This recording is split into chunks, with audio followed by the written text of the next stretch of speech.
So thank you guys for coming on board today. So we might kick off by with a little introduction about yourself and the organisation you're from.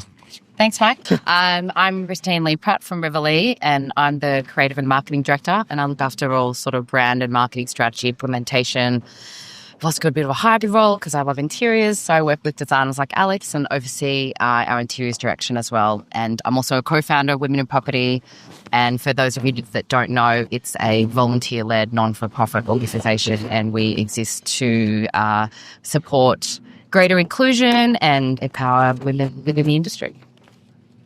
Thank you. Hi, I'm Alex, founder and director of Studio Tate. We are an interior architecture practice working across residential and commercial projects. And yes, I'm very fortunate to work with Christine as a friend and client, and recently joined Women in Property Committee. Thanks. I'm Cherie. I'm the General Manager of Marketing for Stockland for customer and marketing. I look after all our residential portfolios across Australia, across all different asset classes, retirement, land lease, apartments, and mastermind communities. So we might kick it off with you, Kristen. What's the biggest shift that you're seeing? I see Riverlee's fairly active developer. You guys have done some epic work. What's the big change that you've seen in the past 12, 24 months from a consumer point of view? I think, obviously, with everything going on with inflation, it feels like things are sort of stabilising now. We are really positive about the sector, and we're really positioning ourselves for the next wave.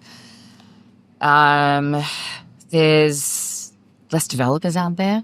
I think anyone who's sort of gone through the last couple of years, they're really committed and passionate and, just innovating. And we're seeing that through, for us, it's wellness and service-led living as sort of being the new luxury. So there's been a really big shift in consumers wanting lifestyle-led living, and that's the whole ecosystem around wellness, sustainability, connection, and services, which our example of that would be seafarers and, truly offering hotel-branded residences through One Hotel and Homes. I reckon we must just about be the most resilient bloody market, and Victoria's probably the biggest. So when you talk about the wellness stuff, obviously we've seen a lot more of that over the past few years. How do you kind of think about that and create it into your projects? Is it a marketing thing, or is it how does that all look to you? For us, it is just, especially with seafarers, just waterfront location. Obviously, it's downsizer market. Our buyers wanted, they want a genuine lifestyle upgrade, and they weren't willing to compromise. And so, people wanted all the services that come along with living within a five-star hotel. And I think for us, at that time when we did launch Seafarers, true hotel living was not a thing. And so we really had to educate the market around what that actually meant and what that offered. And so, people were drawn to Seafarers for the location and the waterfront, but they converted because of the offering and the hotel 100%. It was all about being able to get access to all of the five-star amenity, hotel, pool, sauna, all the typical amenities, as well as pet care, botanical care, pantry stocking, valet, everything that you could want, room service. They had the option to do that, and it was on an opt-in basis. So it really appealed to everyone that, we were talking to. And how do you find the uptake with that in terms of I think the opt-in thing is interesting because obviously the strata stuff is a bit of a challenge with the cost of living. How do you find the opt-in rates and how did that play out? We work really hard to keep our OC fees as low as possible, which is why something like a hotel model where you actually get all the benefit, but you're only paying 30% of the cost. There's 277 hotel rooms, 114 residences. So that was a real benefit. And all the purchases, really, that was a real draw, a selling point. And in terms of the opt-in, well, we're just settling now, actually. Right. And so we've got residents moving in as of a couple of weeks ago. And so it's still early days. The hotel opened in June. So if anyone hasn't been there, you've got to go check it out. But so far, everyone, I think it's not necessarily that everyone's using it all the time, but they just want to be able to use it when they want to. And so we haven't seen a huge uptake from the limited time period that we have had that since settlement. But it's definitely... I think walking past it every day is the kind of the sell. 100%. So with you, Cherie, you've obviously a ton of experience working. Obviously, we first met many moons ago at ABN and now you're at Stockies. Do you want to talk to us a bit about kind of how you're seeing buyers shift across your portfolio of stuff? Yeah, I think for us and the asset classes that we're active in at the moment, probably haven't seen huge change in the first home buyer dynamic being the buyer profile. I'd say that it makes up sort of 50% of our market, but the age has certainly changed. Our average purchaser used to be about 26, now they're sort of 31 and above. The big change for me is probably around the way in which they engage and the way in which they purchase. So we used to have a bit of a 3-contact type model where people would want to go to a site, touch, feel, see stuff. And now I think Michael touched on it before. Customers are just so much more informed. We have about 95% of all of our customers are all acquired by digital media, and they only really need one touch point prior to signing contracts. So for me, I think it's really just that digital interface is just so much bigger, and it really has grown even in the last, couple of years, that however we sort of serve things up from a website perspective, it is your shop front now, right? Our sales and information centres that we've got on 80 residential assets, we don't have that many people go through them unless they're coming to sign a contract. So I think we're just sort of rethinking a lot of those pieces. Yeah, I think one of the things that Darren said is like with the integration of sales and marketing becoming more integrated, letting people go down the content rabbit hole is kind of so important, because increasingly people kind of feel freaked out about the kind of interaction in any aspect particularly after COVID. And I think creating a lot of content just seems to be increasingly important. And so Alex, talk to us a bit about the affordability and livability side of things, and how do you incorporate all that stuff when budgets are tight, people want more, all the stuff? I think for us, thinking about the challenge around affordability, livability and design, it's about considering the type of project that we're working on, and in particular its context. So we have 2 current examples that are both being sold at the moment. One with our lovely special client SMA, who are here today, and that's located in Fitzroy. So that's in a really urban location. And then another example is in Baldwin, so more suburban. So it's about, for us, really thinking about the context and what is required within that development. So if you're weaving a building into a very urban landscape, do you need all of that additional amenity from a design perspective? Maybe not. Also being mindful, and Christine touched on it, around body corporate costs and what that means for the purchaser. Ultimately, if there's a lot of shared amenity, is that a cost then that makes the apartment or buying into that development just not attainable in terms of affordability? I think that we've seen some really great examples over the years. Nightingale led the charge around shared amenities, laundry facilities. Studio Tate are not necessarily working as much in that space. We typically are working more in the downsizer, sort of a probably more upmarket product, for want of a better reference. But I do think there's been some really great examples where that's been shown, where it's been proven. And in terms of livability, whether it's a first home buyer or a downsizer, ultimately I think the thinking now is that the apartment is the home. It's not just a 1-bedroom shoebox. If you are a young person, it needs to provide more than that. And certainly, as we've talked about today with the other panels, downsizers expect to be able to perhaps bring the mahogany sideboard. And yes, I'm an interior designer, and yes, we talk about cushions and those things as well as space planning. Purchasers want to bring some of that flavour to their apartments now. So thinking about the right spatial ratios, butlers, pantries, storage is king, all of those basic things, which many designers and architects are integrating into their plans for their developer clients now. I'm not telling anyone anything that they don't know, but from a livability perspective, that's key. And then in the more suburban model, for our project in Baldwin, there's been a really big commitment from our developer to have a wellness offering, smaller than what Seafarers has for sure, but certainly that's been very relevant. And I think when you asked about the marketing component of that, it's got to be genuine, like what Seafarers does. It can't just be a marketing ploy. People are more educated now. So it's got to be a really quality offering that really will contribute to the livability of the project. And you touched on the Nightingale, the kind of shared facilities. I don't work on that directly, but like, do you think that has legs, or do you think, what's your read on that? I have not lived in the Nightingale apartment. I'm very much a South Sider, so probably less my vibe. But I do think it has legs, absolutely. I mean, I think those projects are successful. I think that there was uptake to them.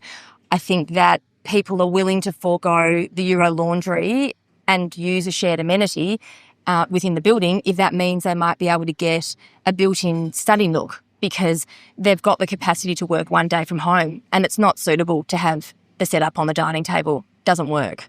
So absolutely, I think that that's a relevant model and it deals with affordability but for someone to be able to break into the market, and it also is a really livable design response.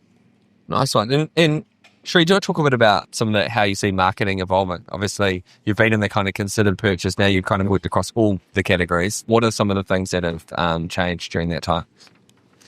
Yeah, I think about when I sort of first started in marketing.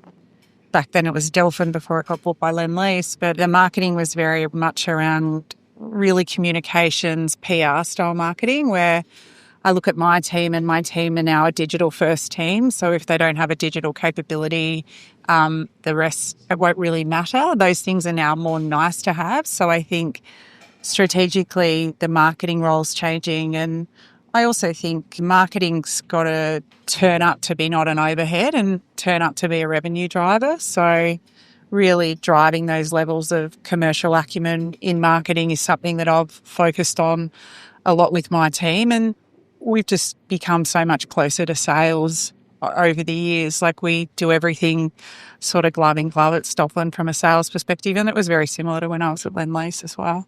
And out of curiosity, do you think there's differences between like what drives females to make buying property decisions and guys? And is there kind of nuance attached to, you know, incorporating things that appeal to the different stakeholders? Yeah, it's a good question. I think that, you know, I think it's noted that women make 80% of all consumer decisions. So it's not just property. I think they drive consumption.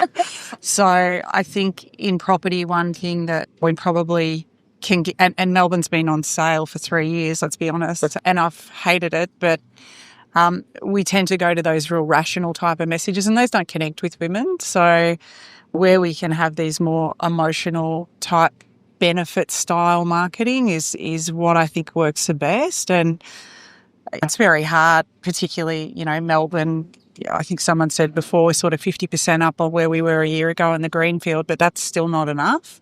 So you head down the red slash path, but holding on to your value proposition is how you're going to win, because customers at the end of the day, they're just so educated that they kind of see through the $50,000 worth of free extras kind of marketing. It doesn't work anymore. Yeah, great. And sorry, Kristen, I know I haven't briefed you guys on some of these questions, but I'm curious to know what you think as well. Do you think there are differences in terms of the types of messages that resonate with different genders? And, you know, as Cherie said, like a lot of the users on our site are women, and often those messages do have slight different nuance. Do you find that?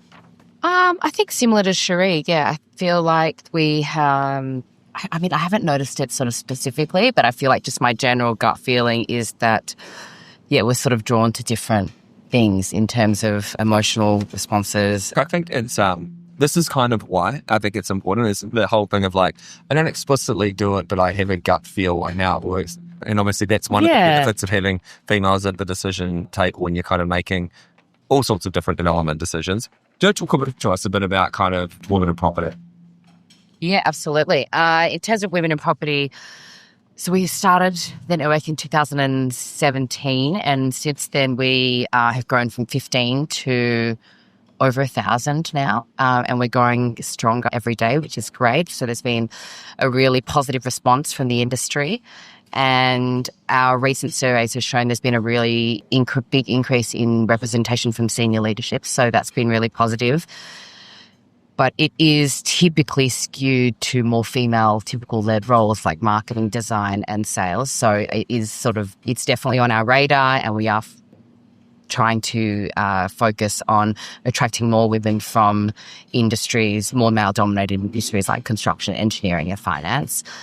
And yeah, I mean, as an organisation, it's just been really staggering at the impact that we've been able to have for a volunteer-led sort of business that has very limited resources, and I'm not here to make any announcements today, but safe to say that we're looking at the future of the network and we are looking at professionalising. And so, there will be opportunities for forward-thinking businesses to sort of support and sponsor further empowerment of women in the industry. So watch the space.